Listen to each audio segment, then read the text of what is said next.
Thank you very much for being with us, those of you here in the room and those who are joining online. I'm Suzanne Grant-Lewis, and it's my great pleasure to welcome you to the Strategic Debate. I want to before I forget, because I too often forget, I want to thank my dear colleague, Michaela Martin, who organized the series of strategic debates for us here at IIEP. And this year, she's put together a tremendous array of speakers, seminars, and we're very grateful to her. Let me just remind you straight off that we have a account, and you should be sure to, how many of you are tweeting? Live tweeting is encouraged. Val has a Twitter account. I have a Twitter account. IIEP has a Twitter account. And so it's hashtag strategic debate. Thank you. I'll also, just two upcoming events this early July. On July 4th, the American Independence Day, which is not a holiday here. I'm working on it, but not a holiday here yet. 10 days short of the national holiday. We will be launching a book on Vietnam's learning success with the Education Development Trust, good partners of IIEP. And then on July 10th, online, we have what we're calling a data dive webinar on disability for inclusive education. You can find more information on both of these events on our website. Thank you. This strategic debate is the 6th in a series. This series is focused on SDG 4's learning objective and subtitled Looking Beyond the Obvious. There's widespread recognition of the global learning crisis, with millions of children and youth unable to perform quite basic skills in reading, writing, and mathematics. But what's less clear is what children need to learn and how we can foster an inclusive quality education for all in the context of a very rapidly changing future. So in pursuit of SDG 4, we have to look beyond the obvious and debate new ideas and strategies that will ultimately redefine learning while ensuring accessibility for all.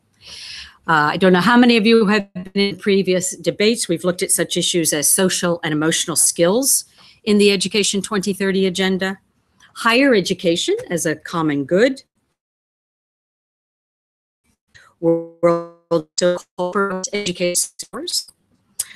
We've looked at the World Bank's forthcoming book on Africa's learning crisis. And a few weeks ago, we had a seminar on artificial intelligence. Can education systems anticipate the challenges ahead? So today we turn to a provocateur, a social activist to help us really challenge our ideas. And the title for today's seminar is It Takes a Village and Intelligence to Educate a Child. We are, as I said, live streamed. We welcome our online audience, and anyone can look at the recorded video after the fact.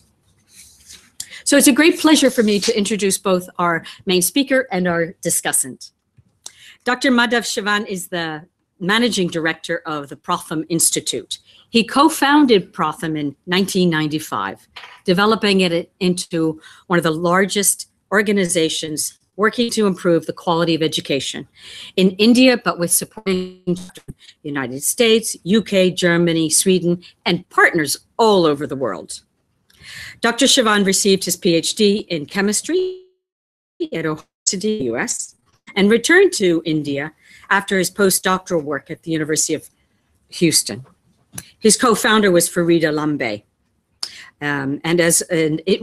Pratham was a result of a UNICEF initiative aimed at addressing issues of universal primary education in Mumbai.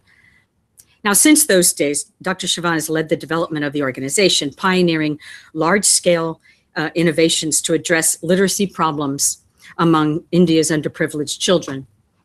He's expanded Pratham's reach from Mumbai to 2/3 of India, with programs that include early childhood, remedial education for primary schools and upper primary students, libraries, and today I learned a bit more about their vocational and technical education work.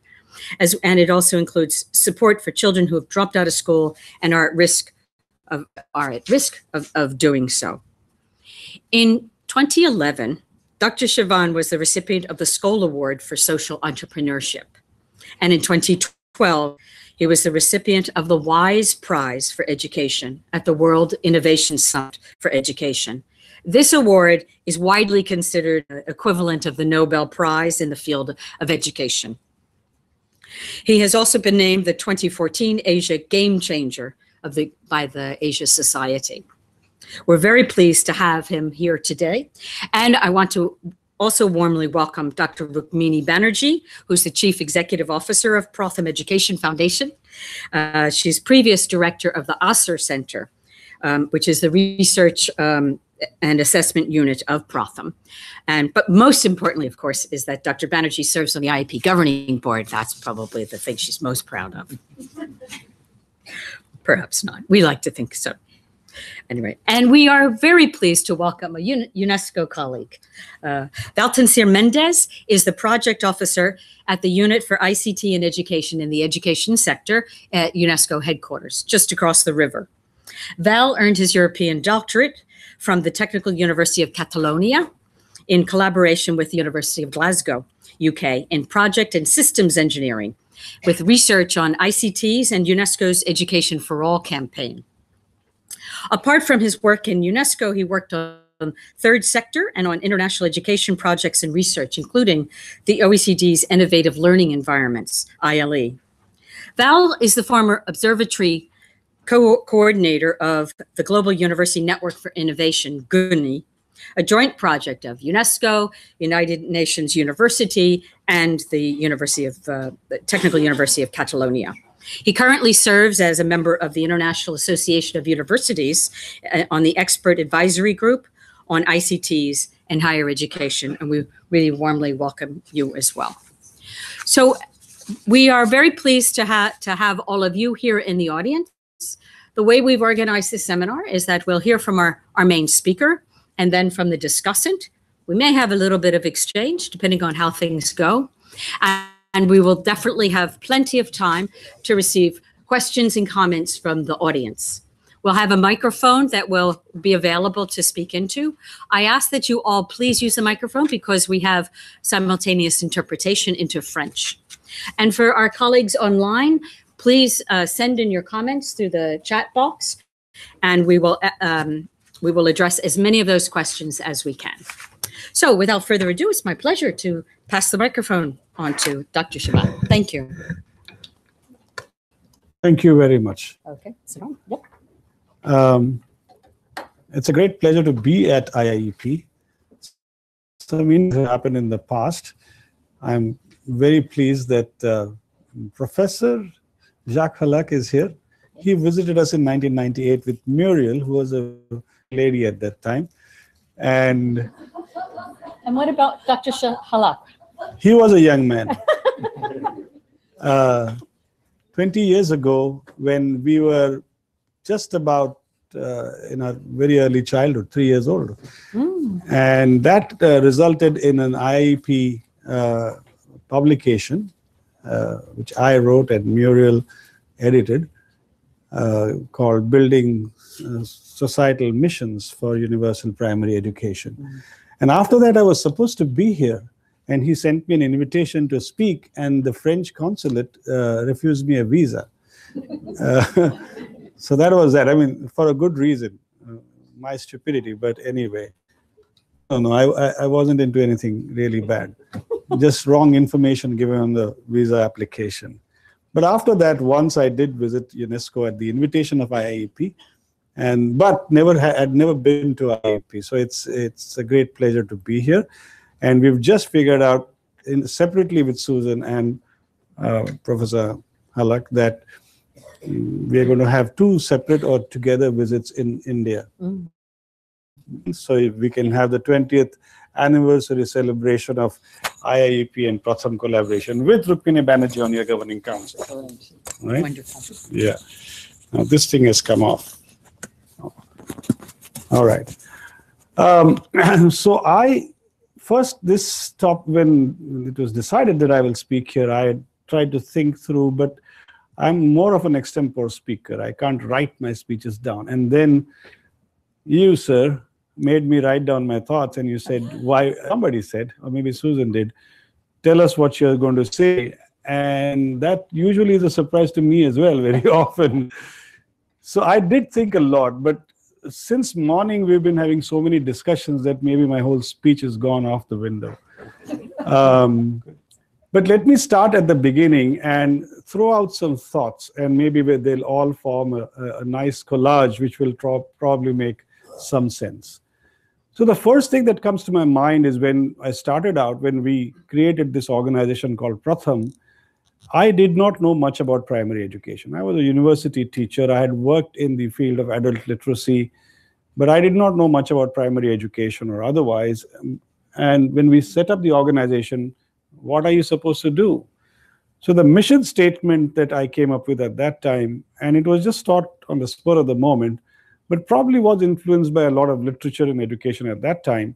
And so we said our motto or our tagline is every child in school and learning well. Well was added in 2000, but at least every child in school and learning. And that kind of reflected, part one, the priorities of the time. And I think everybody at that time felt that a lot of children in India were not in school. I remember that we were obsessed with this because this was happening in Mumbai. And the secondary data said about 250,000 children in Mumbai are out of school. And so the primary objective was get children in school. And then, but something said, you need something more. And I wrote, and learning. Although learning or these phrases were not used in the literature at that time. I tried to go back into it, but I did find something in the Jointien Declaration, Article 4, and I've quoted it somewhere. It clearly says that if these education opportunities that children get as a result of all the education for all efforts don't translate into learning outcomes, then this is going to be an exercise in futility. And not quite at those words, but basically that's what. But we were all in the education sector at that time, were not thinking learning outcomes. I wish we had, because it took us another 10 years to come to that point, or 5 years at least, where we started feeling that, look, enrollment was not a serious problem in India even then. By the time we measured the enrollment and learning achievement in 2005 on an India basis survey, we called it ASER, A-S-E-R. ASER in Hindi means impact, effect. By the time we did that, already 93% children visited at home, and their parents said that these children were enrolled in school. So they were attending every day is not a right question to ask. But they were all enrolled in school. There was a school within walking distance. So we had reached that point in 2005 already.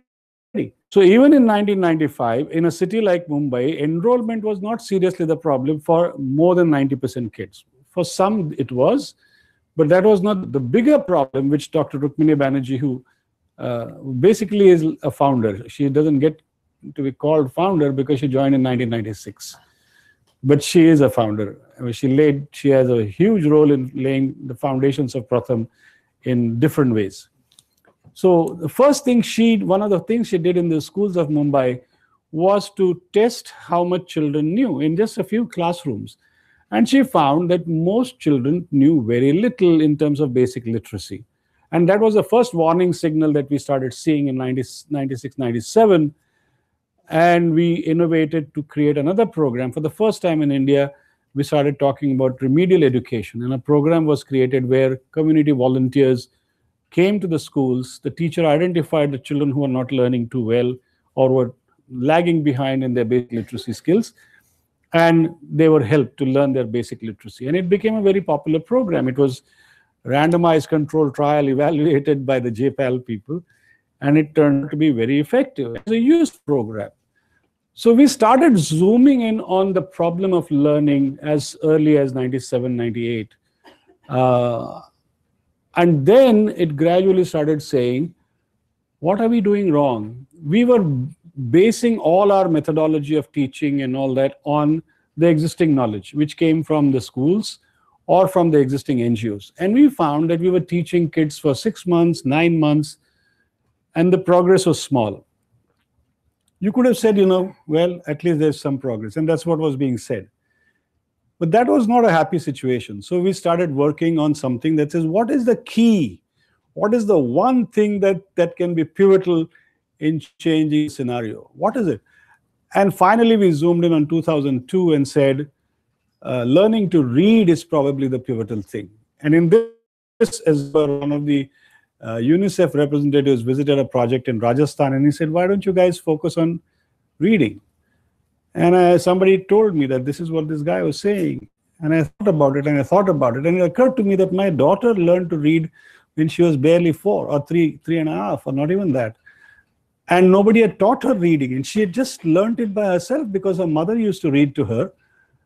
And every time I was asked to read to her, and it's well known that I can't do one thing properly, I always do mix up things. So I used to skip words, and she'd have a thumb in her mouth, and she'd say, when I skipped the word. And I said, what? She said, you missed that. When she'd point out, and you missed that. I said, what? It says, tiger, where? She'd point out. And it was a game. And then one day at the airport, in Old Indian Airport, her aunt was leaving for somewhere, and she said, I'm hungry. I said, there's nothing here to eat. Like a good father, you go home and eat. And in those days, in the Indian airports, you didn't have many restaurants and so on. So it was not obvious that there was anything there to eat. And she said, yes, there is. I said, no, there isn't. And she said, yes, there is. I said, where? She said, see, it says snack bar. And I could not understand how she figured that out. I still don't know. But the point was that why did my daughter learn to speak while such a large percentage of kids in Mumbai slums did not know how to learn, how to read, even after attending school for 3 to 4 years? And that's what kick-started my thinking, at least. And many of our colleagues were also thinking. So we zoomed in on reading, and we said it can't be rocket science. And so we have come up with a methodology which is a hodgepodge of this and that. I don't know whether we can actually come up with a science of reading out of that. There is some science, of course, there is some science. But we basically now say that 2 hours a day, 30 to 50 days, and the children will become reasonably fluent readers, 75% of the times. It's a very effective, evaluated method. We did that. And out of that came this tool for assessment, which is called the ASER tool. And we then moved into a completely different arena. Earlier, we were only a service delivery organization, innovative, but service delivery organization. But now we became serious innovators, not only in pedagogy, but also in advocacy. Because this tool and these methods took us across India. In 2005, we asked ourselves, why can't we do this large-scale survey? The government may not be able to do it or won't do it, but let's try. And we tried for the first time, and the result came out and said 93% children say they are enrolled in school, but 50% children in 5th grade cannot read second grade, which is a huge problem. And later on, we've discovered that this is a problem not only in India, but in large parts of the developing world. There are exceptions. I've learned a little more about Vietnam and how they've done. But in large parts of the developing world, there is a problem. And so we went after this as Read India and so on. Now, let me switch gears a little bit and come down to the main thing that I'm going to talk about. So in the first place, why is there a problem? And there could be many reasons why this is a problem. But if I shift gears and suddenly jump up and say that it's not about teacher training. Some people talk about teacher training. Some people talk about school leadership. And you could fix many things with these things. I'm not saying no. But there's a much bigger problem. And that is the problem that I want to start with, so that the remaining 20 minutes I can focus on that part. And suddenly, it's only happened, started occurring to me recently. 3 years ago, I stepped down as the CEO, and Rukmini Banerjee took over. So she gets all the exciting stuff to do, and I have to do some daydreaming. So I started thinking about things that I had not thought of when I was a CEO and doing the usual things. And suddenly now we are looking at evidence, whether this works and that works, and everybody wants evidence for this and evidence for that. The question is, did anybody check whether the school was an effective medium for universal education? And I don't know, maybe IIEP knows better, but I don't think it was ever tested. It is something that evolved in the Western world as Industrial Revolution was speeding. And for a variety of reasons, because you didn't want child labor, you wanted something else. And universal education, compulsory free education became the norm, and school was the way to do it, and everybody did the school. But was it the best? I don't know about the right tool for, or up to what level? Now today, when we say that we want to create thinking people, creative people, scientists, engineers, but how many % of the population are we thinking about? What is the role of this school and what is it going to do? And I have a feeling, and I'm going to stick my neck out to be chopped off a little later, that I am convinced that the school, the way it is, it's not their fault that kids are not learning. So we've we've discovered that there's a learning crisis. But that learning crisis is not of today. When I was growing up, I'm sure there was learning crisis. I can remember the faces of my friends.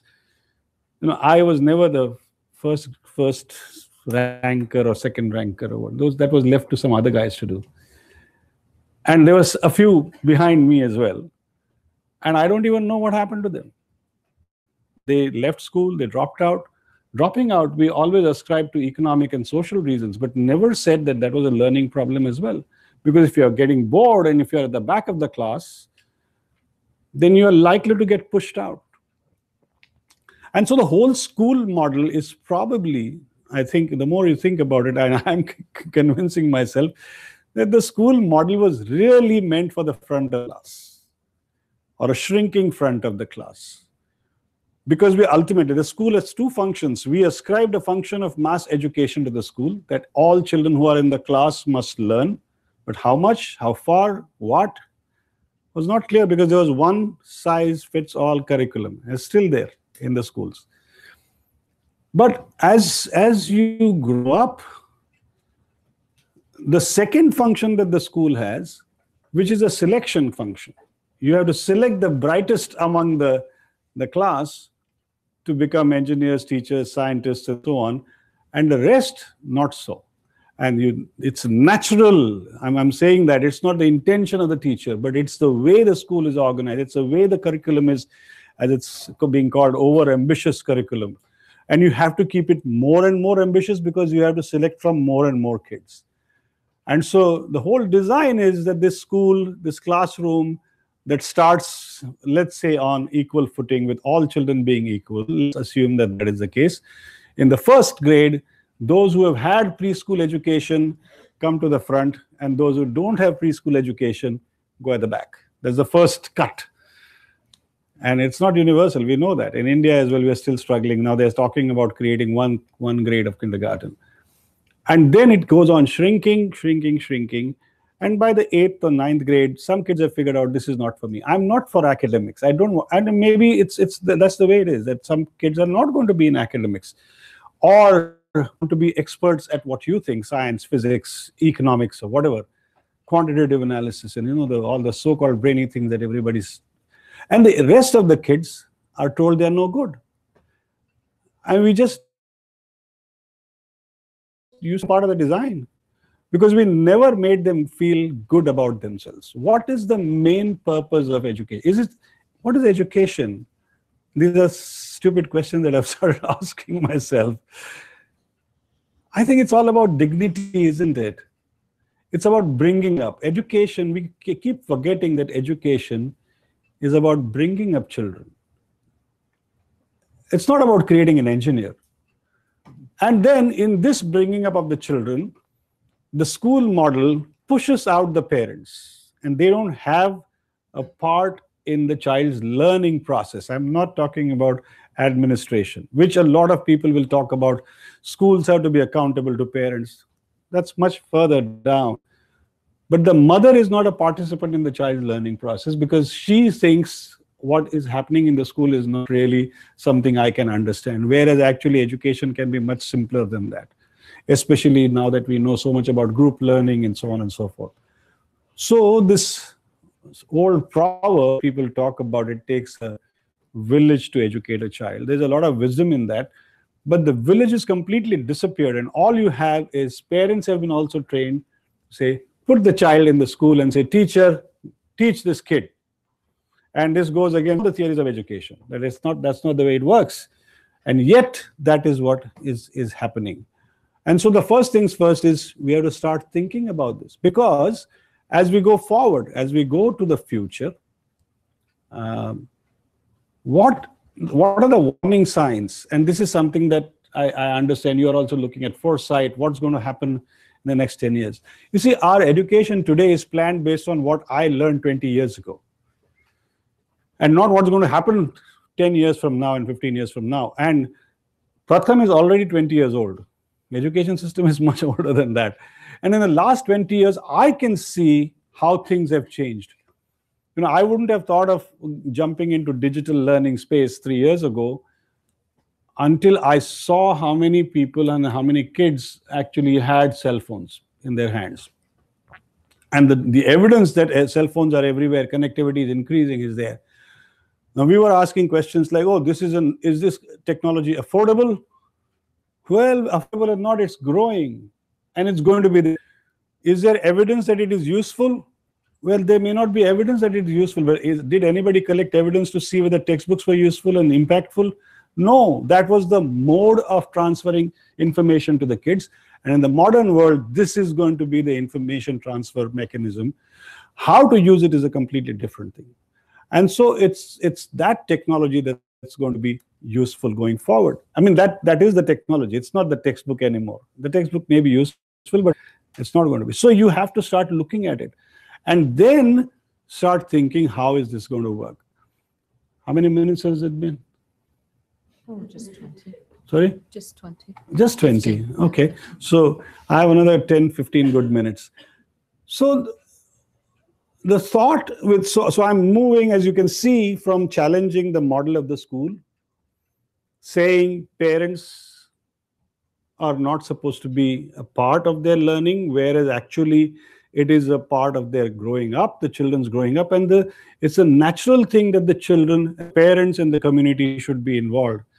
We know when we started out with the schools, we as in humanity, literacy rate around the world was much lower, and the teacher was probably the most educated person in the village, or the community for that matter. And today that is not true anymore, not in the immediate neighborhood. And tomorrow, if you are connected to the internet, then definitely not. So the child has access to a phenomenal amount of information. How to convert that into knowledge is the second problem. There's a problem, but clearly, if the teacher says, I know it, the child has no respect for the teacher. If the teacher says, look, I really don't know, let's sit down together and figure it out, the child may have more respect for the teacher, but not otherwise. So there are these big changes that have happened in the last few decades, and if we ignore them and continue to ignore them, then there's a bigger problem also arising. And I'm very impressed by a certain venture capitalist sitting in Beijing. He's a Taiwanese origin, a man called Kai-Fu Lee, who was himself an artificial intelligence innovator in Microsoft, Google, and so on. Somebody sent me his first article. I saw it. Now there is a TED talk also that is available, I believe. And what he is essentially saying, and some people may argue that that is not true, and these are warning signs coming from somebody within the artificial intelligence community, from within the venture capitalist community. He's not a left-wing radical or anything of that sort. And he's saying that with artificial intelligence, more jobs will be taken away, at least in the near future, than ever before. Industrial revolution took away jobs or created more jobs, but artificial intelligence is going to basically destroy all the jobs that are of repetitive nature, and you may not realize what is repetitive until artificial intelligence jumps into it. And he says what's going to remain is creative functions, which will be limited to a few people. If you really, so jobs-wise, will be, which means that, and this is something that I heard in New York from somebody else who was in management for a long time, global consulting. Says it was very interesting how wisdom comes. Says, we are all, you learn for what, 20 years education if you're lucky. If you're underprivileged, you may be more lucky that way because you'll spend only 13, 14 years learning. Then you'll work for 40 years, 50 years, and maybe if you have a pensionable job, very few people in the world have, you will have pension to live by and you'll live out the rest of your life. If you're lucky to have grandchildren, then that you can enjoy that. This is the way we've seen or thought that this is how life would be, should be. If you don't have a job, then it's a disgrace that you are a loser. And that's not, you don't have, then the sense of dignity is completely lost because you are a misfit in this society, which demands that you should earn your living. But if tomorrow's society is such that it is just not going to give you jobs of the kind that you think you want, but on the other hand, there's already talk of universal basic income that people should have, for what reason, I don't know. And this is not, again, these are not communists talking, remember? So if this is the case, then where does dignity come from? The sense of self-worth that I used to get by getting a job, where is it going to come from? It's a very good question. And Kai Fu Lee says it's from being creative. It's about, and I would like to think that I also said it before that. 4 or 5 years ago, McKinsey and Company came up with a book called Reimagining India, and they asked me to write, and there's a long chapter in that. Basically, what's going to happen is people will have to spend more time enjoying nature, being human, looking after each other. That's what it was. Once upon a time it was. Wars and people killed each other on a large scale and there were epidemics. But hopefully we'll overcome all that. And life will be more beautiful. But then you should learn to enjoy, and that's what upbringing is going to be, and it's going to be very different. So 20 years from now, if you know, and this probably will hit Europe much faster than it'll hit India. 10 years from now, if 15% of jobs just vanish, what kind of a crisis are you going to have? And what will happen to the sense of dignity of all these people who don't have jobs anymore? Earlier, we used to think lifelong learning was an ideal. Today, it's a necessity. And it should become a habit. So if you say I'm learning, it should not be news. You're always learning. You're doing something.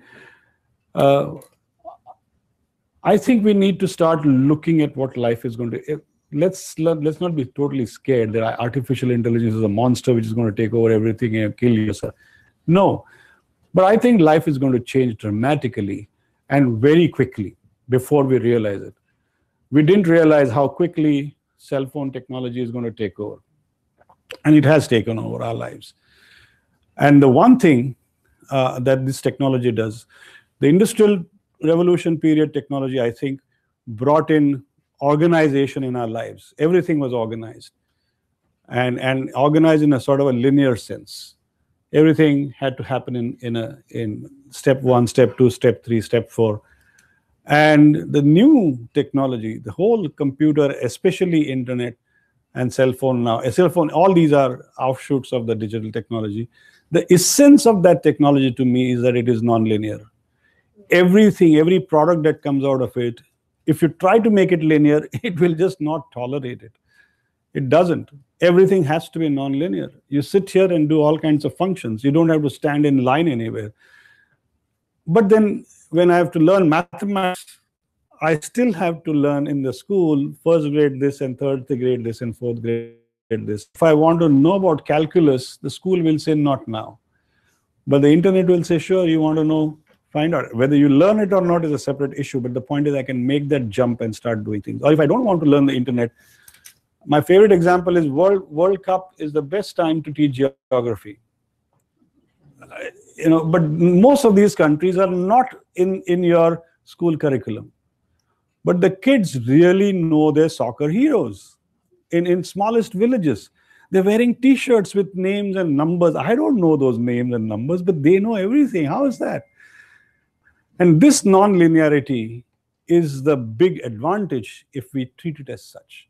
So here's what we think we're going to do. I want to introduce my colleague Nishant, who's actually on a holiday, but he chose to come here with his girlfriend. Raise your hand, Nishant.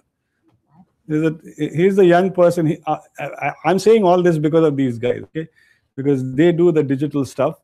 And we are trying to do some innovative work in 1,000 villages, right now 1,000, hopefully 2,000-3,000 more villages soon. And the idea is very simple. It's very early stages, but it's great fun. So first thing we said, we are not going to do all this digital thing inside the school because the school is stifling. It tells you we want it according to the curriculum, mapped to the textbooks and all that. We don't want to go there. So we dropped that. The tablets should be given to the children. They should be able to use them as they want. We are not going to tell them what they want, they should study. We will give them some digital resources like videos and games and stuff maybe. But we know that they are not necessarily going to watch everything. It's not possible. You give them 300 videos or maybe 3-minute videos. If you give them 100 videos, 300 minutes, you're done. So 300 minutes is what, 5 hours? So you watch them, then now what? Now what am I supposed to do? So we gave them the videos and games, gave the tablets in the hands of the children. How did we do that? We asked the children to form their own groups of 5. And between 2 groups, we gave 1 tablet. And one mother in one group and another mother in another group was told, keep the tablet, give it to the children whenever they want. And if it is broken or it doesn't work or something happens, we are not going to penalize you. But take good care of it. So the first question was, will this work? Will the children actually sit? Will they take good care of these tablets? The answer is very, very clear now. We are into the 3rd year of project. And last year, 6,000 tablets. And I think the actual number of tablets that were broken beyond repair or stuff like that is barely 2.5 or 3%. Okay, which is nothing, given that it's in remote areas of India. No stealing, no losing, very, very few, 100 tablets lost or something of the sort, or somebody stole. 100 in 6,000 is not even a number to consider. And the children are having a ball. Are they watching what we wanted them to watch? Oh, no. I mean, something they do. What did they like? They liked English videos based on conversations.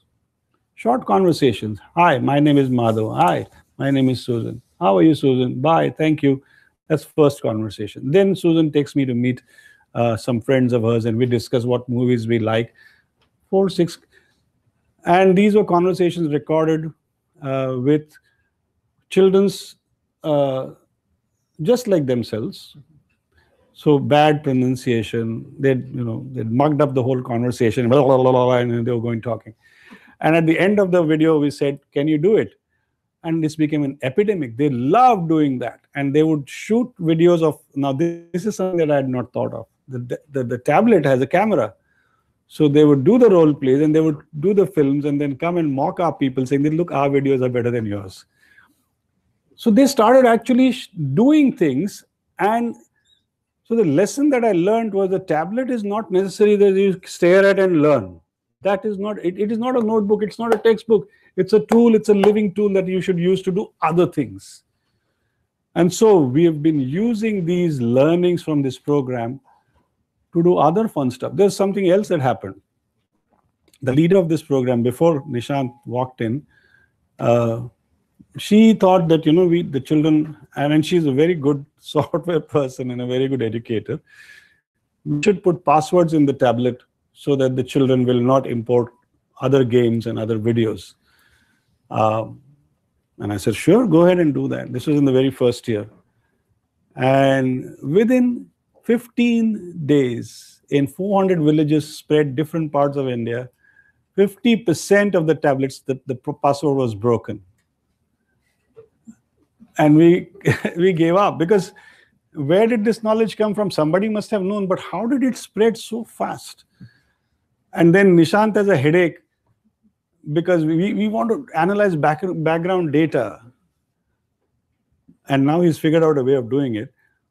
But suddenly he would come up with dates that are 1936 or 1847 years, because the children love to play with the dates. So they are experimenting with the technology and the stuff they have, and don't expect them to cooperate with you just because you want to do some experiments. So this is the experiment. We are actually trying to figure out how children will go forward. So now we are moving from one step to another. And luckily, we are not boxed in by the curriculum and the syllabus and the expectations. And we have good partners in Google who are letting us experiment all this. So the question is, should we be teaching them language? Actually, in Pratham, we've never taught language. We've taught reading. But now, we are now seriously moving this year. Our academic year starts July 1st. We're seriously saying, move away from all that and start talking communication. So let's think communication, because they're already doing videos. Now we're throwing in sign language, whatever, you learn to communicate. In which case, the sky is the limit. Because then how will you explain what you have in your head? How will you think? And that's not even 21st century skill. I mean, yes, but what is 21st century skills? I'm a little skeptical about all that, because these are the same skills you required in the 20th and the 19th and the 18th and the 17th century. But we suddenly, every management gurus love to come up with this jargon. That's, and I'm not saying education is, Susan. So we do too. Yes, so we all have to do that. So there's not 21st century skills. These are things that are important. Right? That's actually, communication is more fundamental than language, I would think. Anyway, so we are having a lot of fun experimenting with this and watching children do such things, and they become the guide in what you should be doing, especially when you block off everything in the past and say, I don't want to be influenced by what the textbook told me. I don't want to be influenced, because even simple things like when you're creating a video, the first thing is you write down something, and then that's linear. The moment you write down something, it becomes linear, right? But as people in media know, sometimes images are more important than what you're saying. And the images may come first and not the text itself. You can write and show things without actually writing text. So it's a complete rethinking in education that we need to do. And finally, just one thought in the passing. Everybody, I mean, education technology is another term that is very popular. But the problem is everybody's forcing this technology and shoving it inside the stifling curriculum and textbook framework. Because it has to be sold, right? It is all for-profit business. And so a technology or the tools that were created for commercial use is being stuffed into the school. And the school is saying, in turn, we want it only this way. It should be fitting to this. I think it's time to look at technology from an educationist or education or teacher's point of view or learner's point of view. Let me say, for example, the one serious innovation, education technology innovation that I can think of at this point, which is credited to a Scottish teacher in 1801, is the invention of the blackboard, which seriously changed it made the classroom. It was an invention by a school teacher for his classroom as to how he wanted it, and so the blackboard was born. I'd love to see which teacher really comes up and says, I want innovation like this. And we are thinking some of those things. We are asking a lot of technology people. For example, you have speech to text. And the software is developed so that no matter what you say, the software guesses what you should be saying or what you think you're saying, and it autocorrects and it recognizes what you're saying. But in education, if the child is learning to read and the child is stumbling, then you want to know what the child is saying and not what the child would have said. And that technology is not for commercial use and it's not developed. So we have a problem. So I think there is a lot that can be done. And in the education technology space, education has to start saying, assert itself and say, I want tools for education. I don't care what technology you have right now, but is this tool for education? What's the point in putting, instead of a blackboard, putting a TV monitor and asking all the class to watch the TV monitor and then have a discussion? I mean, it's a step further, sure, but that's not the point. So I think there's a lot to be done. So the 2 points, that's why this title, it takes a village. Everybody has to be involved. There's a lot of resources around that the child should learn to respect as knowledge. An artisan, somebody who's a good singer. I was in a village near Delhi, not very far from Delhi, 3 hours from Delhi. I am fascinated by this one village, which is the buffaloes all over the place. It's a dairy village. And on the other side, in this village in Haryana, which is supposed to be not very friendly towards women, the gender ratio was very, very adverse, at least 10 years ago. Now it is getting better, it seems. In this village, all school-going girls play soccer. And the village supports that. Nobody from outside. And so I asked the villagers and the coach, who's provided by the government now, would you create videos so that all other girls will learn to play soccer? And they said, why not? So our camera crew went and sat there and they shot for something like 10 days. They were given food, lots of milk. And now those resources become useful for other girls, Indian girls in villages playing soccer. India is not in the World Cup in soccer, okay? And yet this is possible. So you got to think completely differently. I'm not even saying out of the box. To expand the horizons of what is possible in learning, education, and upbringing. Thank you. Was that 40 minutes? A little over. No worries. You want this? Or this one? No, Please. you're perfect. Ah, okay.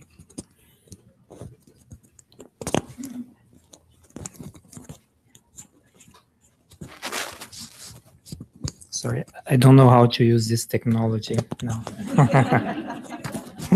Thank you. A little higher up. Okay. It's Indian teaching Brazil here? Yeah. Okay, thank you. Okay.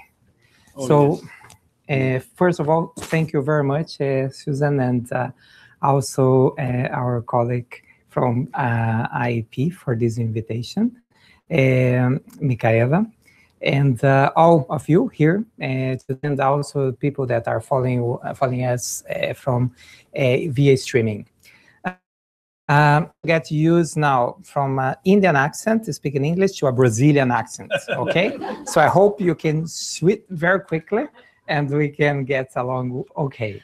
So thank you very much for this inspiring exposition, and I think connects very well with some work we have been doing in UNESCO. I come from this unit called the ICT in Education inside the education sector in UNESCO.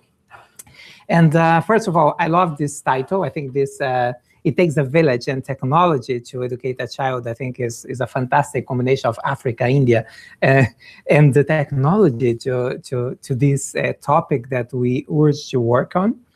And I would like to start with a question. Can you remember what was the most impactful or memorable experience of learning something that you have in your whole life?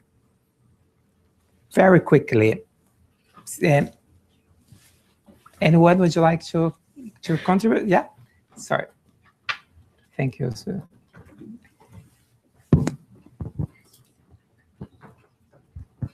I think it's the first time, like when you're learning something and then you succeeded. Wow, I was able to do that. So I think that's a exciting thing. Good, thank you. Yeah. Okay. Anybody else? And this kind of experience happened most of the time outside school or inside school? Someone, we have one person there, please. Sorry. I know this break completely the plan, the script we have, but we were encouraged. We tried to be non-linear here. Exactly. So I was the first time that I understood how I could use a cricket ball to reversing and in swing on the cricket field. And to my amazement, if I hold it the way I hold it, I can move the ball. My senior taught me, and that was the thing that always sticks with me as a bright moment. Okay. Fantastic. Thank you. How many people here know cricket? No. Some do. Okay.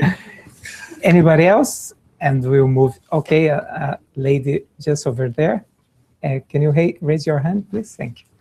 And then we will continue.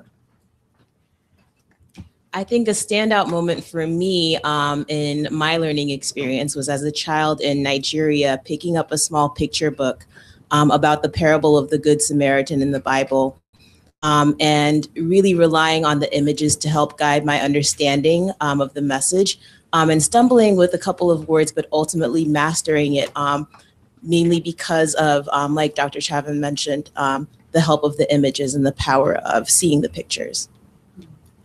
Okay, thank you. Thank you very much. So this exercise usually when I do in different places, and most of the experience are very connected to the ones we are listening to here, but also most of them come from the outside school.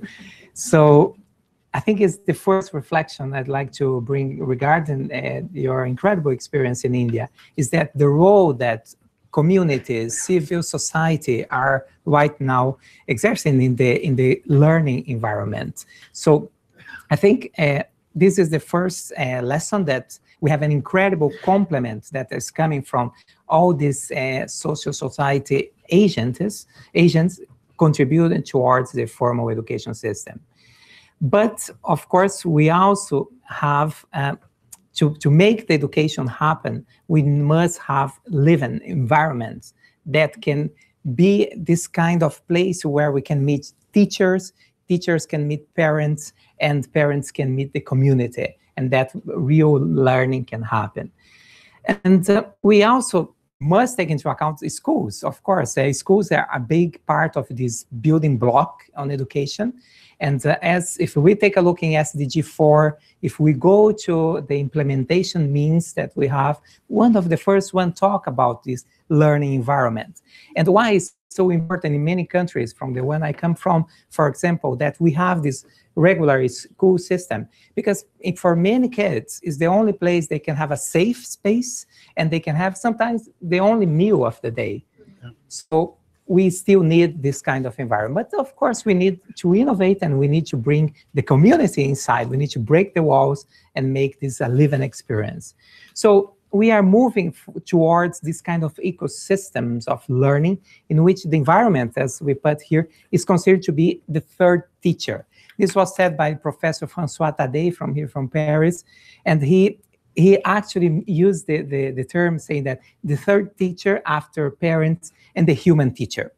Of course, human teacher, because we are thinking about all these technologies and artificial intelligence that are coming into education just now.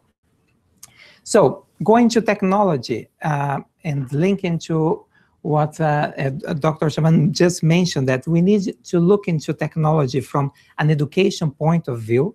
That is what we are trying to do in UNESCO when we are working with mobile learning, for example, that right now is trying to take a look what sort of technologies are being used to actually target this back of the class students that you just mentioned. Because so far not, but in many cases, technologies are used by the first students or for developed countries, and not that much for South, the global South. So this is the idea is to connect this kind of different innovative learning experience together, linking to the community, and also bring the informal and non-formal learning together. And the technology is helping on that regard. So talking about that and meaningful experience, we had a very interesting conference, a big, every year in UNESCO, we organize a Mobile Learning Week. And we've just published this book that are a lot of very interesting applications and education tools just designed for refugees. So even the displaced community are very, because they have access to mobile learning, mobile technologies, and they are starting to use that. But of course, this is designed specifically for this target. And once again, thanks to the collaboration of the NGOs and the foundations that are in different parts of the world. So no more talk about UNESCO, okay? I want to show you very briefly a short video of an experience that right now is trying to get all these things together, the non-formal and the formal learning together. So let's see if I can go quickly. No, sorry. 1 second.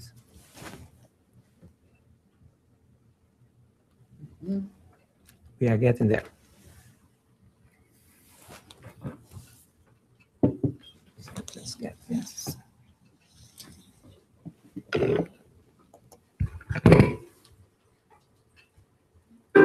Welcome to the age of infinite possibilities. The entirety of human knowledge sits in the palm of your hand, and the sky is no longer the limit. It's only the beginning. The internet has connected our world and changed the way we think about everything. So what does learning look like redesigned for this connected age? Is it the current educational model, or is it a fully connected network of learning that transforms entire cities into learning landscapes? This is LRNG. LRNG is a national effort that networks learning opportunities throughout entire cities, creating an infrastructure that connects organizations, institutions, and businesses with online programming.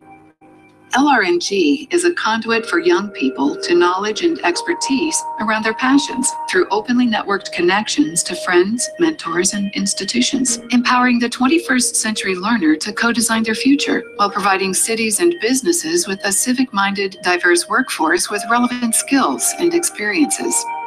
LRNG begins with a set of networked experiences, playlists, offering learners a range of both online and offline activities that tap into their individual areas of interest and prepare them for success in the connected age. These playlists consist of experiences, resources, and events, are designed to be flexible, remixable, and motivational, and are represented by digital badges in recognition of achievement. Support from key partnerships with cities, schools, companies, and mentors help LRNG provide a network that equips learners with previously untapped resources, access to adults and expertise, while fostering an environment where all young people have the opportunity to succeed. This is how learning is transformed from something they do into something they live. This is the evolution of learning. This is LRNG.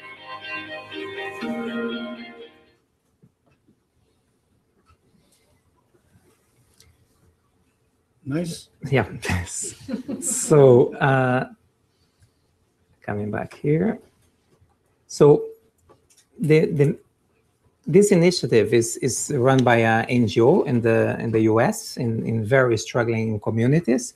And of course, the big challenge is how these kind of models can be used in countries like India, Brazil, and Africa countries. Because the challenge is how we really can integrate these kind of models, because you can see is a very non-linear way of learning. Is you have track lists, this concept that kids and young people can choose their own pathway towards their own learning experience, and then we have badges in the end that would open the doors towards a different work experience, internships, or even access to universities. So we are seeing, I think, a very interesting model of break in this non-formal and formal model. But once again, we need to think about the back of the class students and, of course, the developing country. But I think this kind of examples is a good way to take a look at the technology and see how we can bring them toward our educational challenges right now.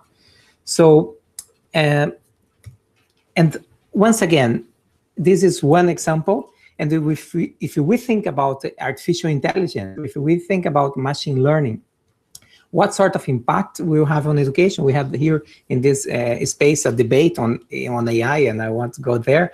But it's still an open discussion, and I think we really need more research on this. Of course, in innovation, it's very hard to have research in something that we just start, no? But I think it's very important. Oh, sorry. It's very important not to forget that this kind of experience must be measured somehow, and we should have some evidence-informed, at least, practice, because in the end, what we are playing here is with students learning, and this is very serious, and I think it's very important to keep track on that. And finally, how we can engage policymakers, because it's a challenge, as we can see here. Of course, we have this kind of fear of change, that we can have these incredible initiatives coming from the NGO sectors, from the bottom-up perspective.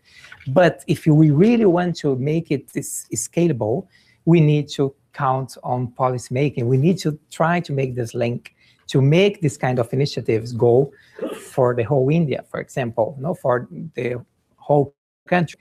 So how we do this is very difficult, as you, Dr. Chavan, just mentioned, because the curricula is very strict. We cannot touch that.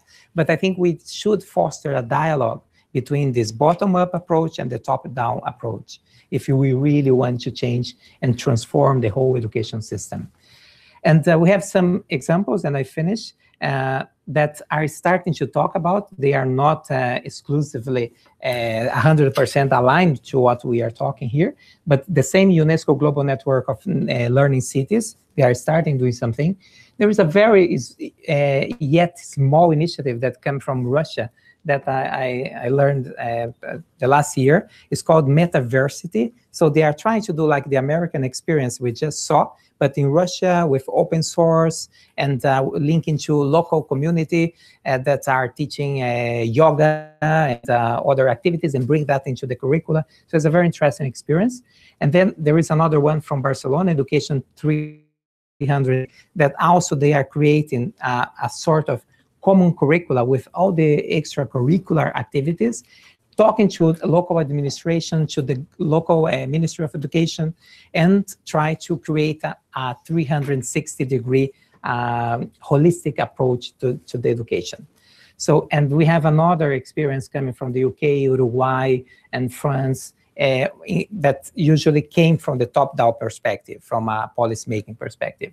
So that is in general some similar experience, we can say, to what Dr. Chavan just mentioned to us. But I think the most important is see that civil society is there, is doing incredible work, and provoking governments and make governments to think about new ways of doing and using ICT in education. So thank you very much. You have here some reference in the PowerPoints, and that's it. Thank you. Thank you.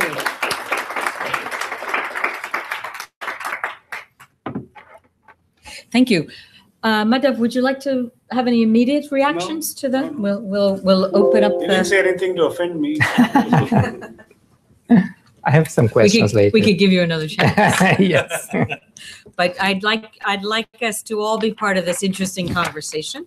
So we are open to questions. It could be continuing on the technology front, or maybe want to come back to the point about how will it, with the evolution of education, how and work, how will we think about dignity, which I thought was a very philosophical, very interesting question, and echoes a little bit the conversation in the last strategic debate about if jobs are no longer the main source of our identity, how will we deal with that?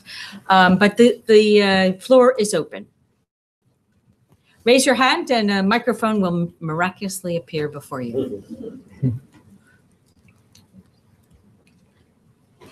Okay, right here. We'll take a couple of questions, so please go ahead. And would you introduce yourself, please? Yes, I'm Mary Isabel Gonzati. I'm from Venezuela originally. very interesting seminar. Dr. Chavan is talking about child education. How old are these children? You know, the ones that have been participating. I'm sorry, I don't know much more about that. And so can we apply that model, let's say, to children of different ages? And could you, or maybe at some point, thinking of the talk by Dr. Mendes, consider, you know, a joint approach with, you know, schools plus what the way you believe it should work. You want to take more questions? Yeah, let's take three or four questions. Anna? Thank you very much. You said that Introduce yourself, please. Oh, sorry. My name is Anna Seeger. I'm work here at IIEP. You said that you have a culture of measurement, and you mentioned that you're working with JPAL to analyze or to basically evaluate the impact of your programs. So you have hard data where you can show that your programs work, right? How do you use that to convince the Indian government, the Ministry of Education, the state level, national level, to actually, you know, invest in ICT? Okay, and I'd like to add a couple questions from the online audience. One is paying attention to what was said about the importance of education involving their community. And the listener says, we're in the digital age, but there are parents who don't know how to use technology, but want to help their children connect. Could schools give a course to parents to learn how to use it? And secondly, how can we convert the amount of online resources to meaningful learning, especially for students in elementary school? So take advantage of all that's available through online, but bring it back into the school. Let's take it at those four, and we'll come back for another round. So to answer the first question then, our experiment that we have started first focused on 10 to 14-year-olds. And as I said, the children formed their own groups, and they were mixed groups. Something very interesting in the villages where we are conducting this program, and I suppose more or less across India, especially the western and northern part of India, the villages are sort of cut down the middle. 50% children go to private schools and 50% children go to government schools. And yet we found that the groups that were formed were mixed groups. It was not exclusively private school children, or, you know, or even gender-wise, they were mixed gender groups and not necessarily boys and girls. So, so we started with that. But now we are trying to expand and try to see whether the same experience can be repeated for the younger group. For example, for the early childhood education, we've created a slightly different model where the tablet is shared between mothers of children who are between 3 and 6. And the mother is sort of helped to understand. She doesn't teach, but she sits with the child, and the child can listen to a story or a song or play a game. And actually, I'll put the third question also in this. Often the children learn very quickly, and the children learn from each other, and they are the ones who teach the parents. So teaching how to use the devices is not really an issue. This is something that kids pick up and they teach each other, and they're flying. So from the age group point of view, I think the older age groups can be more and more group and self-learning. The younger the age group, it may need a little more, I wouldn't call it assistance, but a pat on the back or a support from the parent or the mother or an older sibling for that matter, learn. But again, this is very early stages, and I think over the next 3 to 5 years, we'll have much more to say about this. Or does it sound too long? Maybe 2 years. Well. So it'll sound much better. On the evidence side, that's a question that is of general nature about Pratham. So I think Rukmini Banerjee should be the one to answer that. But in brief, I'll say that there are two things we do. It's not as though you can convince a government by merely presenting the evidence, at least not in India. What experience is that, yes, now more and more people are listening to the evidence, yes. But I think what makes a difference, So going top down, bottom up, and so on. So our strategy has always been to talk everybody in the government. You see, in our Hindu religion, there are so many gods. It's better to make sure that all gods are praised and prayed to. Don't leave anybody out. Okay, so you guys are used to just one top guy. No, we work with everybody. So from our village deity to the supreme gods, everybody, you talk to everybody and say this is important and this has to be done.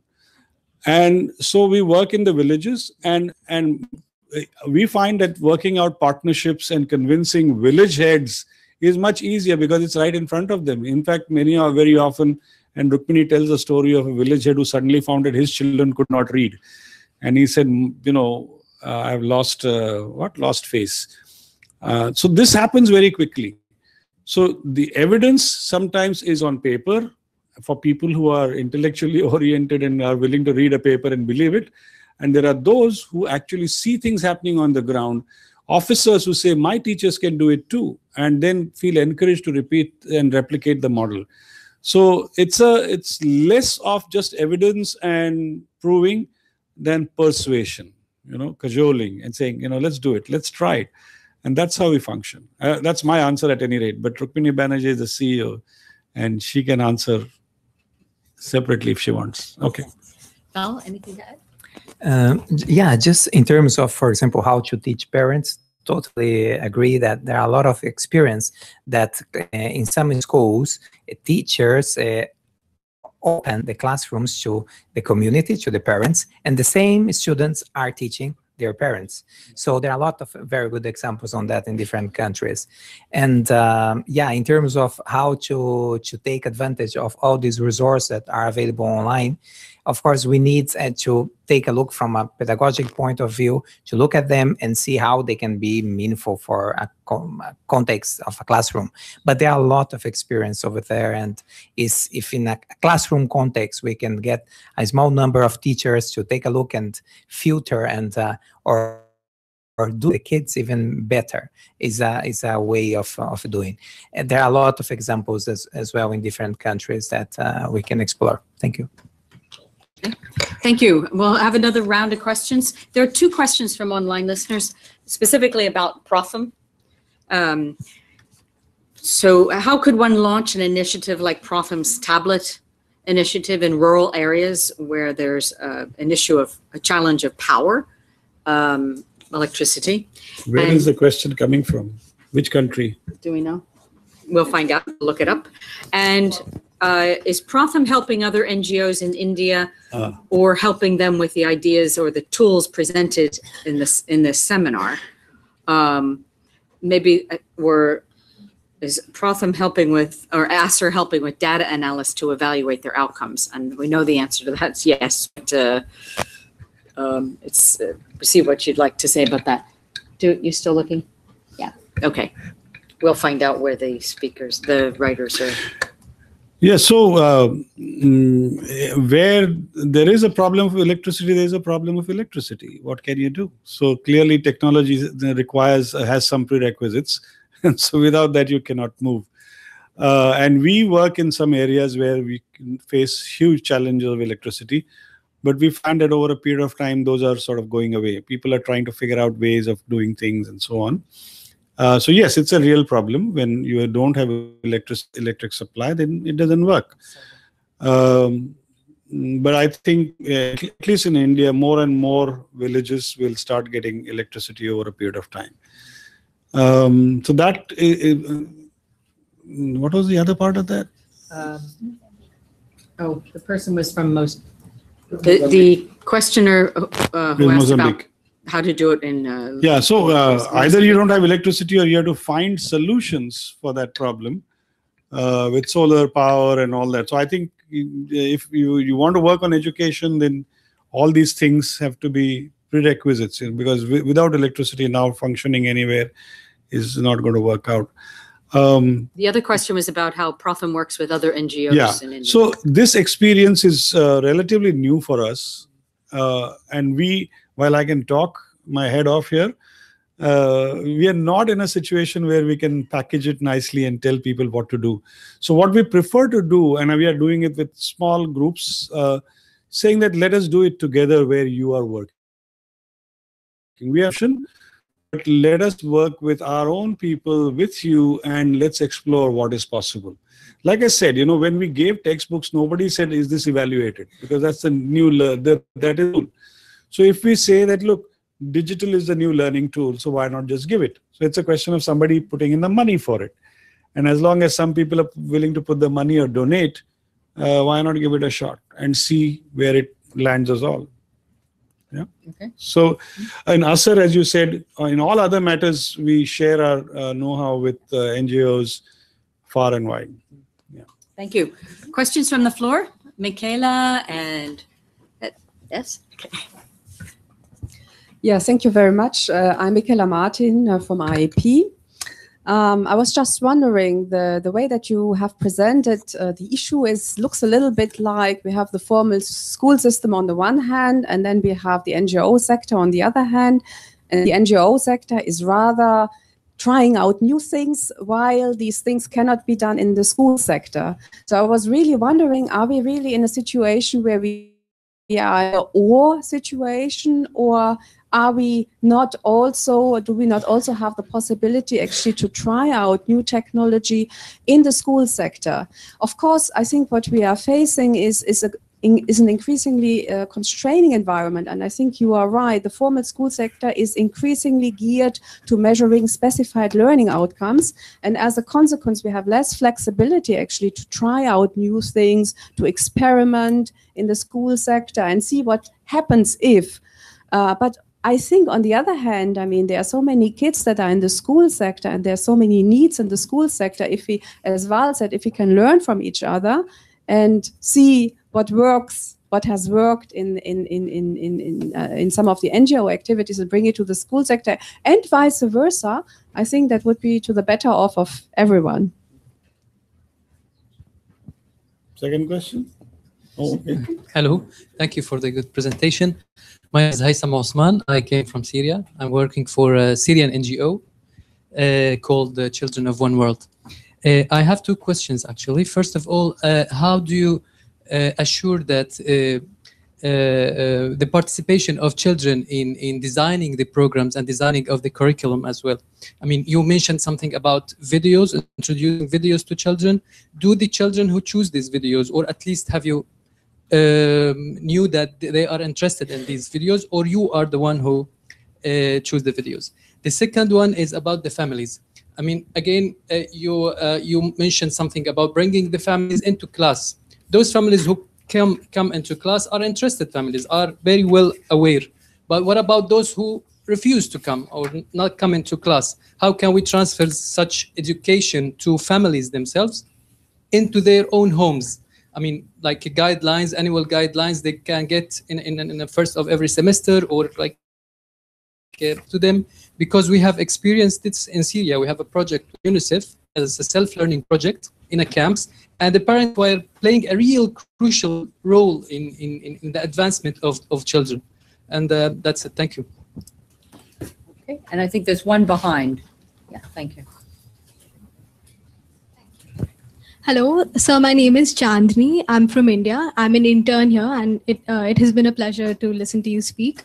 My question is more related to the social determinants of education, and I was wondering if you could tell us a little bit more about the efforts that Pratham has undertaken, or our government is currently undertaking with regards to elevating the education for women and also people belonging to the socially disadvantaged backgrounds with respect to caste or class or maybe financially not that strong. Do you think that this issue is still given a lot of importance, or are we currently in India thinking that there is some sort of a equalizing wave that has taken place, and more and more the girl child is being integrated into the education system? Secondly, my question is a little bit related to the importance of a degree and the importance of having only get from the traditional formal schooling system. So in spite of the fact that with tablets and other such interventions, we can provide knowledge and skills, etc. But in the end, this has to somehow merge with the formal education system, the schooling system, without which it's not possible to judge a student's merit as the situation is currently. So how do we sort of bridge the gap between these interventions and making sure that they're actually useful in obtaining the degree which we do need to progress in our careers? Thank you. Okay. Okay, we'll turn back to the panel. You want to take any questions? So I counted 5 questions, 3 people, 5 questions. But Michaela, so I think for both of you, let me explain the model again. First, I neglected to mention that this is an after school hours model. So it is not either or, it is school plus. Okay, so children go to school, children learn after school hours. I was wondering whether children would actually accept something like this, because it's playtime. And kids, if I were them, I would say, Madhav, Chavan, go away. We want to play. I'm amazed that actually after, this is the 3rd year, and we find that children on an average sit, 13 days a month. Nobody's telling them to sit, no force. There's no class, to the gentleman who asked the question. There's no class. If this is a village, then there's a group here, group here, group here, group here, group here, group here. Everywhere for 5 children, there's 1 tablet, or 10 children. And they exchange tablets and they sit and learn what they want. At least that's what we are in theory. I mean, that is we don't teach them, period. We don't have any instructors. That's very well understood. So that's for the gentleman behind you. Now, in India, for sure, in many states, some states well-organized efforts, some states not so well-organized efforts, but the governments are trying to introduce education technology into the schools. Somewhere in teacher training, for example, there's a big push to put technology, because the teachers have tablets or for smartphones, and so they are being encouraged to form their own groups and exchange ideas and so on. So that part is definitely something that is happening. It's not that the government is not doing anything at all in education technology. And where will these two meet? We don't know. My topic was today saying that inherently the model is against the back of the class. That is the main point that we have. And that's where Val and us, we agree that, there's a problem. Because everything, even the teachers that are getting involved in the education technology or the whole education technology, is still talking about making these students the best students. And we know statistically that is not going to work out. This is the way the classroom is going to. All students learning the same thing and everybody coming out excellent. Do you think that's what we want? And is that what we are doing? Because that is again in conflict with the second function of selection. The moment you start seeing everybody is learning very well, you'll start creating barriers, because you still want to know who's going to be the doctor. And not everybody goes. That's the problem, because you got entrance exams and so many things that are happening. So inherently the model is different. And it is going to address what is going to happen to the back. Even we worry, who is not interested in this tablet program? Don't imagine that we are trying to monitor the data, and we find that some kids are not interested. The moment you try to they get a whiff of school education, they run away. But you tell them, for example, one of our young ladies went into the village. We told her to go tell the kids whatever, and she went and said, I'm an urban girl. I don't know about trees and plants and so on. Why don't you tell me what trees and plants you have in your village? And they gave her a tour and all that. And it was all recorded on a camera. And we edited it. And we showed that film to hundreds of other groups. And we said, can you do that? And everybody came up with thousands of videos of the kinds of trees they have in their village. And they said, we can do it too. And in that, we found 2 things. One is the backbenchers who are not interested in your scholastic business got interested because they knew everything.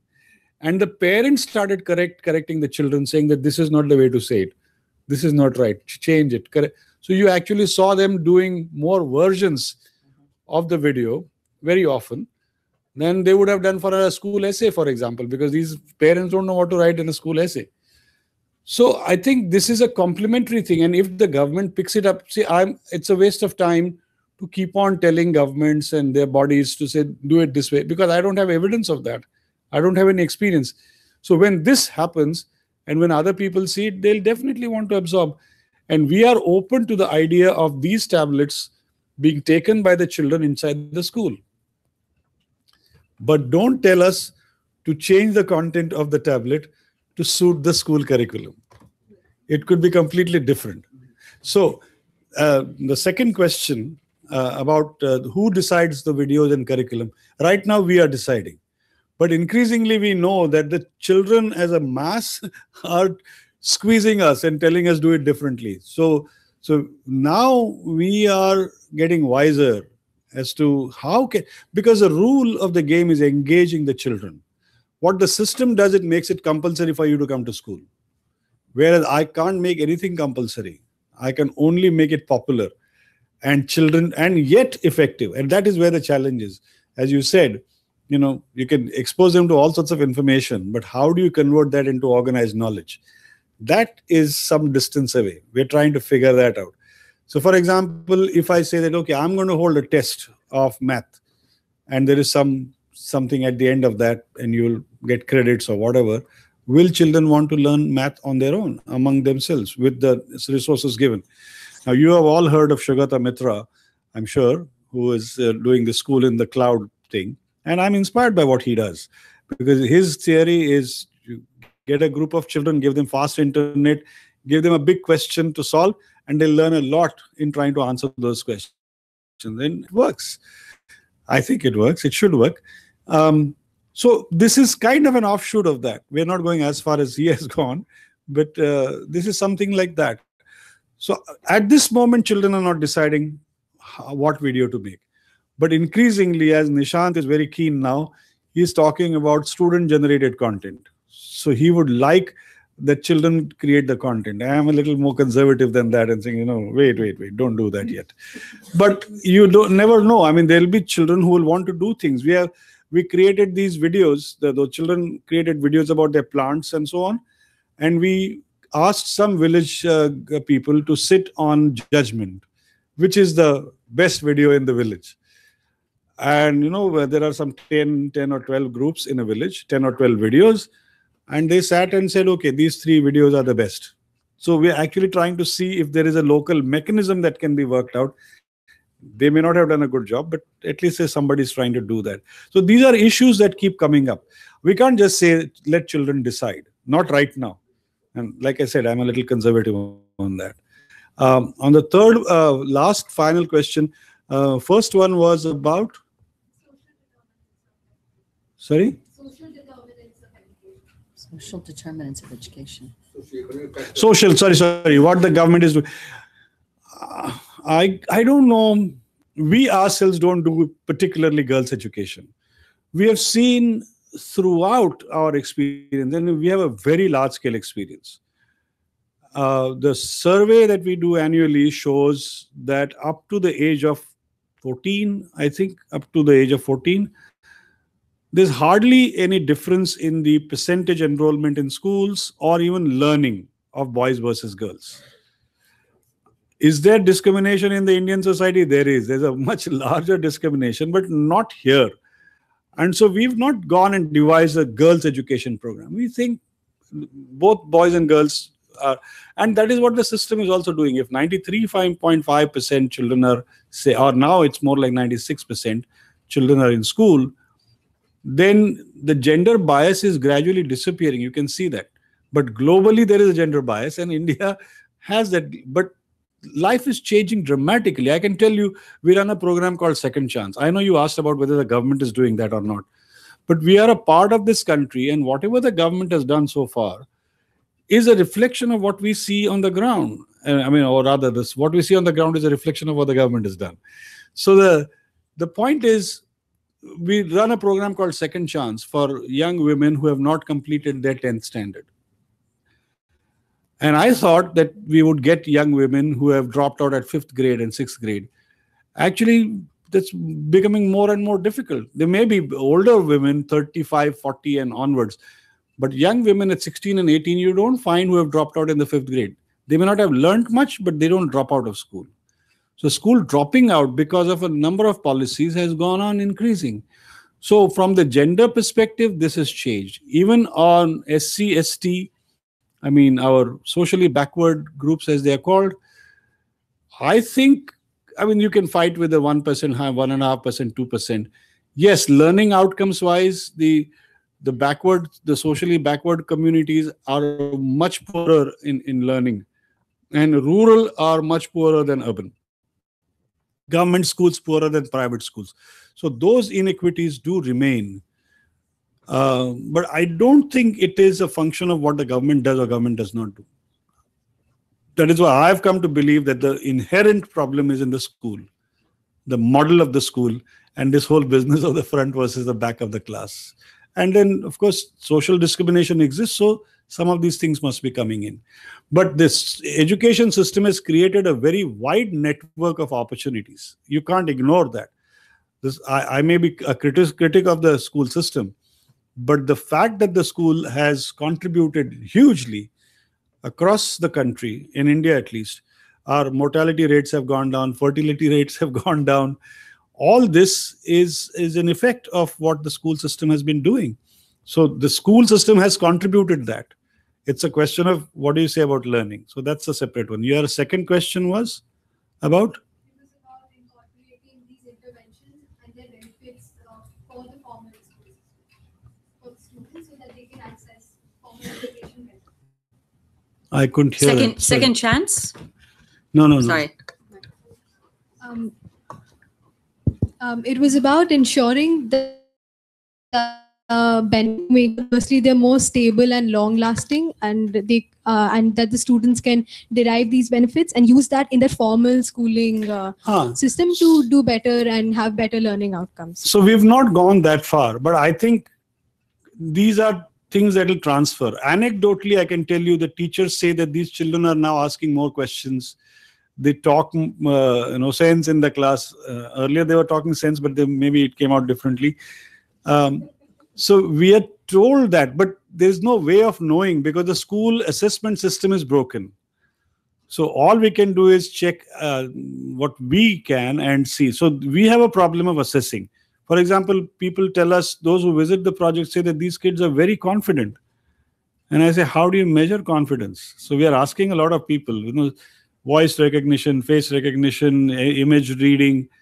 Will that help in saying this child was confidence level 1 and now is confidence level 3? We don't know. So I think there are many challenges ahead of us to work. But these are transferable skills. We are not focusing on teaching physics or chemistry or mathematics, although some of it we may. And there is a whole hypothesis around that. If somebody asks a question, I'll answer. But more and more you see that these kids are learning to do things on their own. And we have to figure out how we can devise a curriculum of skills which they can use to learn. And so a learning to learn kind of curriculum. And how is that going to, like I said, not language, but communication. That is the jump. And that the children forced on us. We were not thinking about it. Can I just, yes, please. Just a quick mention. In terms of the relation between out of school and the in-school models, I think the good news is that many schools around the world are introducing this kind of approach and project-based learning, going outside. The example, for example, with the plants and the video is fantastic. And there are some formal schools using it.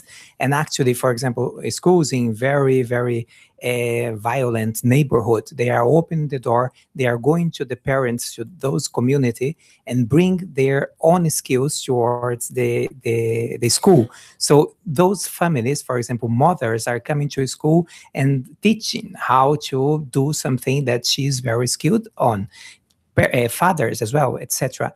So I think those examples that come from civil society and somehow are starting to arrive as well to the formal schools. And I think this is good news. And of course, there are a lot to be done. But I think we started worldwide a sort of revolution towards this kind of so badly called 21st century skills. So I think there is hope there. And just a question. We have in some countries, some policy that are not allowing the students to use technology or mobile phones in the classroom. Okay. In UNESCO, we had a guideline on mobile learning, and actually we said the opposite, that we should try to introduce, of course, with a lot of guidance, etc. So I'd like to ask Dr. Chavan, what do you think about that? We should ban mobile phones from the classrooms? No, how to use it is the first thing. Do you know how to use it? Then go ahead. But I think mobile phones and safety is a huge concern. You have to have a very clear education internet which will be fail-proof, because there was a survey that was published by an Indian Population Association.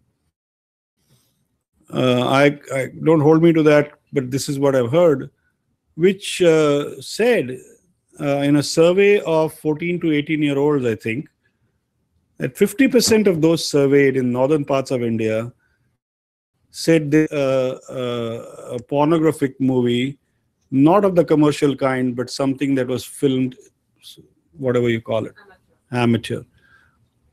And this is something that floats around and goes around. And this is a concern that we've repeatedly heard from parents saying we don't want our children to be getting into bad habits. So while we can appreciate that they don't like passwords and they'll break it, safety is of primary concern, whoever does it.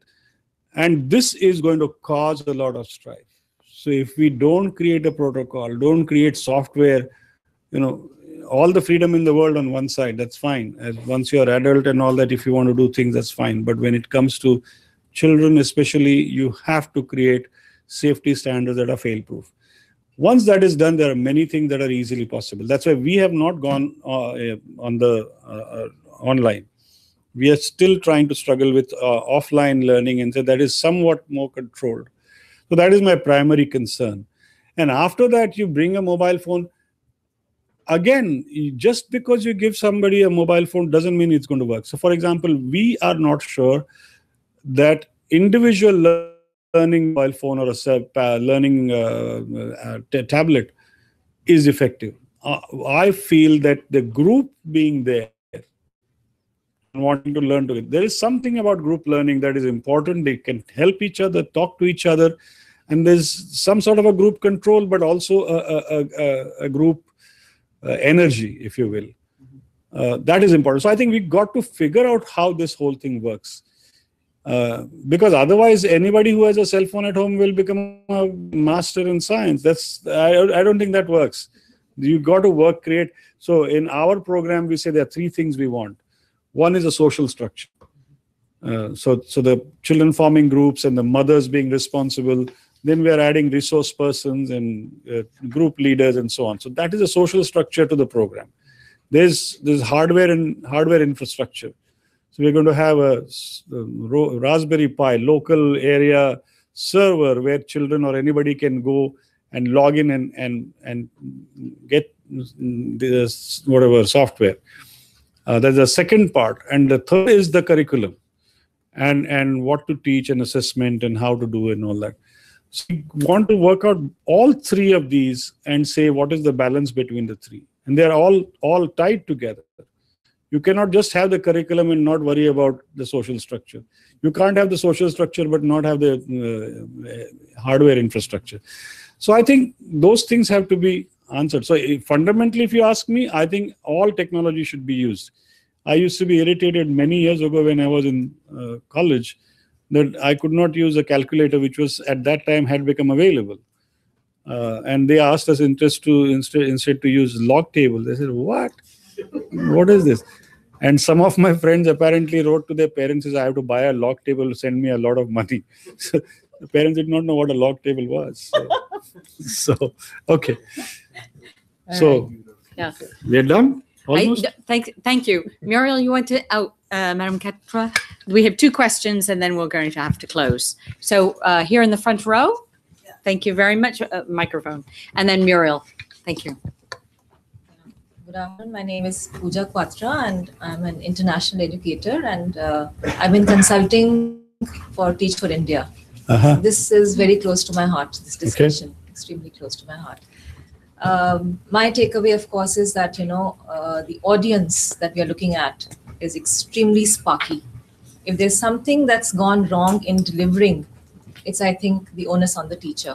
There's something wrong with the pedagogy, the way we deliver our lesson. So it's not the audience. So again, resonating and reiterating what you've been saying is that our hand should be on the pulse of the learners. The pendulum is shifting from a very teacher-centered to a student-centered approach. And that's where I reiterate with what Nishant says about generating student videos. Content. And yes.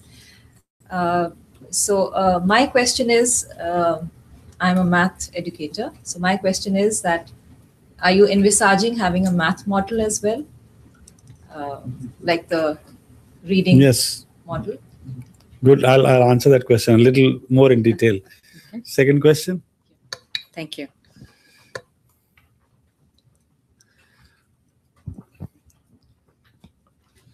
So I'm Muriel, the lady 20 years older. And in fact, my question was very much linked to what you said before, is that, well, maybe part of learning is, well, self-learning of the individual, but learning is also a kind of, well, collective process where you learn also by being with others, and this is part of the school structure.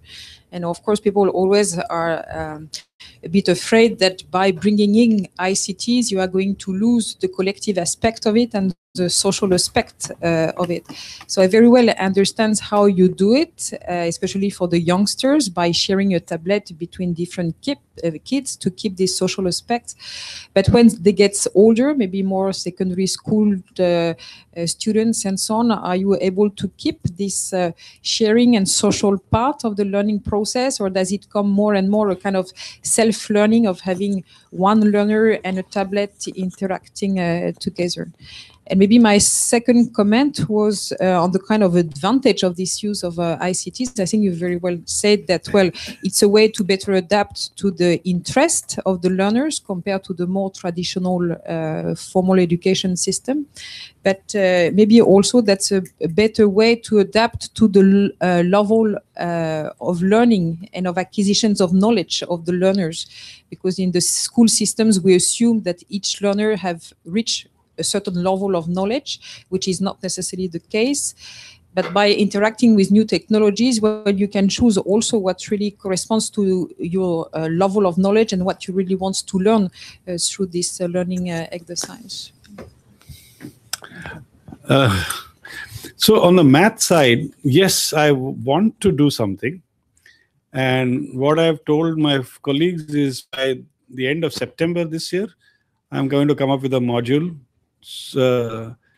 which will solve a simple problem in arithmetic at least. And I think it is possible.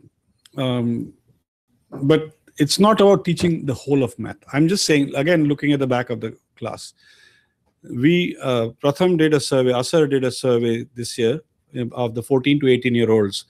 And what they found was, if you ask a question like, 300 rupees for a t-shirt, and if there's a 10% discount, what is the cost of the t-shirt? 60% of the students could not answer that question.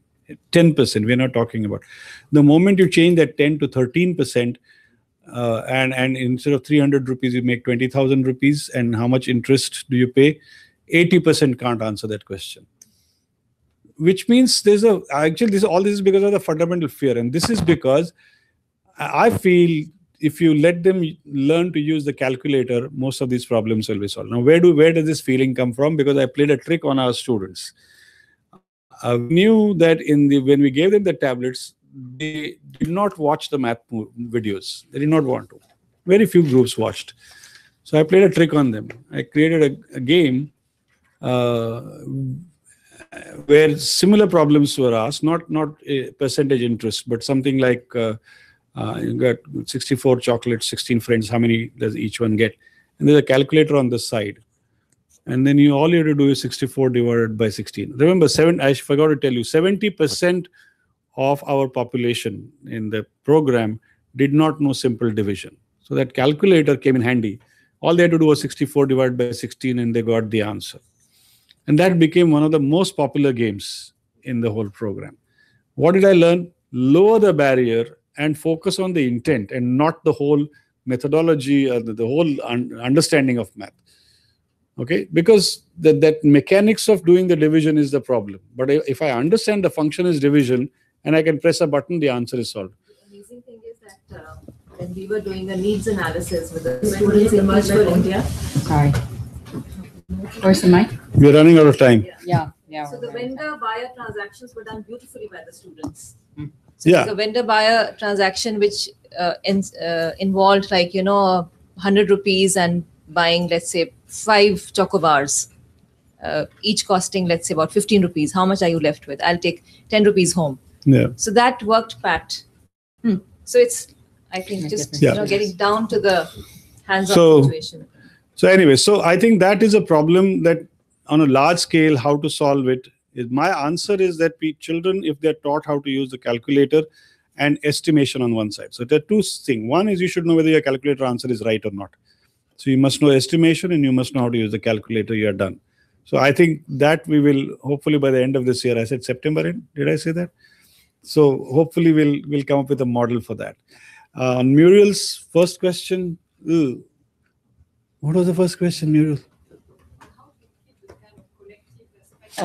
Yeah. So that I think as they grow older, we've used this for vocational training among youth who are looking for jobs as well. And we find that actually sharing does work. They sit together. Sharing is not each individual taking the tablet. They sit together and watch things and discuss things and all that. I think as they grow older, they understand the value of what is to be done in a group and what to be done individually. And that is easier for them to adapt to. When they are much younger, using it in a group may be a little more difficult. But I'm not sure. I think these are things that need to be studied. There was a second comment. Was about the advantage of technology to personalized learning and exactly. The ability of technology to adapt to the level of the learner. Yes, that's actually a very interesting aspect. There is adaptive learning that you can use and all that, but I'm not so sure because the level of the learner is dependent on the history of the learner as well. But if the aspiration of the learner is to go high and he's seriously going to go after it, because a large part of learning, I believe, is motivation. I was suffering from poor mathematics until somebody gave me a huge challenge saying, are you serious or are you not serious? And then I had to face up to the consequences and showed it. So never had a problem after that. But you got to see how the kids will get motivated to learn. I have a feeling because you belong to the back of the class, and I think this is something that came up in the Supreme Court case. Is it Board versus Wilson? The famous integration. Brown versus Board. Brown sorry, versus Board of Education. Yes. In that it came out that the discriminated against communities, the children who were going to the non-white schools already knew that they were not going to amount to anything in life. And there was a psychological study in that. I have a feeling the back of the class is already told, and in India, in the north, there is a word called duffer. It comes from a golf term, I believe. And the kids are told you're not going to amount to anything. So either you overcome that yourself and do things, or somehow there's an environment that says that you can do it and let's try it together. If you create that, the child will change his level. Otherwise, we determine the level and say you stay here or go there. I have a problem with that, but actually that's how it may work. So, thank you. We have definitely run out of time. So Yes. I want to thank both our speakers because Val has to catch a plane, so we wouldn't want him to miss that. Thank you very much for being with us. Thank you for engaging in this broader conversation. And please join me in thanking Madhav Chavan and Val Mendes, our discussant.